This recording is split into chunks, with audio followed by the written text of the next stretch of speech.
But where is the part in the appropriation that says that you're entitled to do cost sharing?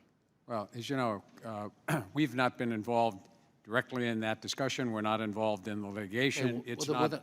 Then let me ask Ms. Wakefield, where is the language that allows you to do the cost sharing? With all due deference, I'm not in a position to enter into that legal debate about whether. No, I'm not asking you, Mr. Koskinen, thank you. I'm asking Ms. Wakefield now. Thank you. You've told me the authority for what you are enabled to do. I'm asking Ms. Wakefield where she believes she has the authority to do that now. I have not done an analysis of what's included or Ms. not. Wakefield, did I address you with a question, please? Please answer my question. Thank you, Mr. Koskinen.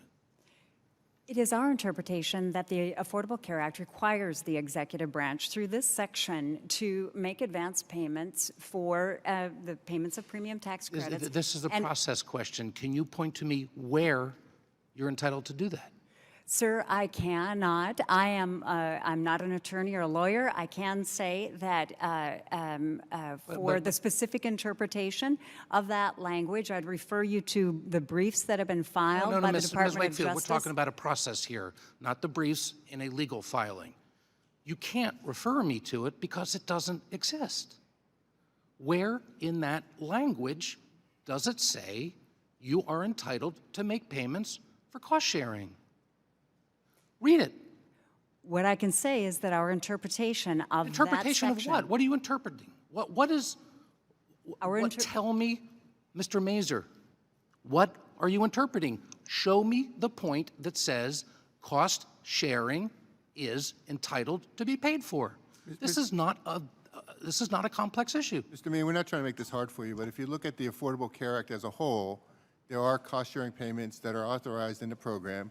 They're an integrated part of the program with the premium tax credits, and the legal briefs, as has been pointed out, filed, make that point of how the interpretation is done. Where do they point to the refer you to- authority? This is a process. No, Mr. Mazur, you're in front of me.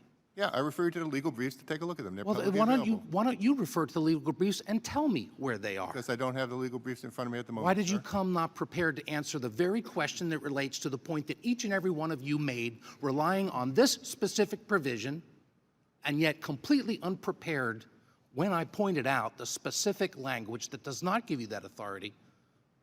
Sir, Speak to the issue that it does. You have each used it as the basis upon which you have justified this decision. It clearly does not exist in statute, and arguably, Mr. Koskinen, you appreciate. People could be criminally prosecuted for spending money they're not authorized to spend.